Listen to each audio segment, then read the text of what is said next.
திருப்பூர் மாவட்டம் பல்லடம் தொகுதிக்குட்பட்ட முக்கிய சாலைகளில் வாகன நெரிசல் அதிகமாக உள்ளதால் சாலையை விரிவுபடுத்தி தர வேண்டும் என சட்டப்பேரவையில் அதிமுக சட்டமன்ற உறுப்பினர் எம் ஆனந்தன் வலியுறுத்தினார். பல்லடம் பகுதியினுடைய நீண்ட நாள் கோரிக்கை பல்லடம் நகரத்தில் ஏற்படக்கூடிய அந்த போக்குவரத்து நெரிசலை தவிர்க்க வேண்டும் என்பது. பல்லடம் நகர மத்திய பகுதியில் தேசிய நெடுஞ்சாலை எண் 81 செல்கின்றது. இந்த சாலை கோவையிலிருந்து கரூர், திருச்சி, தஞ்சாவூர் போன்ற கிழக்கு மாவட்டங்களுக்கும், மதுரை, தூத்துக்குடி போன்ற தென் மாவட்டங்களுக்கும் செல்கின்றது.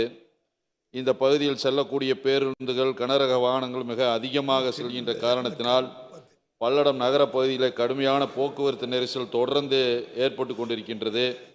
விசேஷ காலங்களில் இப்பகுதியில் மக்கள் மிகவும் சிரமப்படுகின்றார்கள். இந்த போக்குவரத்து நெரிசலை தவிர்க்கின்ற வகையில் கடந்த கால ஆட்சியில் முன்னாள் முதலமைச்சர் அண்ணன் எடப்பாடியாருடைய ஆட்சி காலத்தில் கோவை சாலையிலிருந்து காளிவேளாம்பட்டியிலிருந்து குங்குமம்பாளையம் வழியாக மாதப்பூர் வரை வெளிவட்ட சாலை அமைப்பதற்காக நிலம் எடுப்பதற்காக ரூபாய் 45 கோடி நிதி ஒதுக்கி அரசாணையும் வெளியிடப்பட்டது. ஆட்சி மாற்றம் ஏற்பட்டதின் காரணமாக திட்டம் கிடப்பில் போடப்பட்டுள்ளது. விரைந்து செயலாற்றி பல்லட மக்களினுடைய நீண்ட நாள் கோரிக்கையை நிறைவேற்றி தருமாறு மாண்புமிகு அமைச்சர் அவர்களை தங்கள் வாயிலாக கேட்டுக்கொள்கின்றனர். அதேபோல பல்லடம் டு அவனாசி சாலை மங்களம் வழியாக மாநில நெடுஞ்சாலை போக்குவரத்து நெரிசல் அதிகமாக உள்ள சாலையாக இருக்கின்றது. கடந்த கால ஆட்சியில் இந்த சாலை விரிவுபடுத்தப்பட்டது.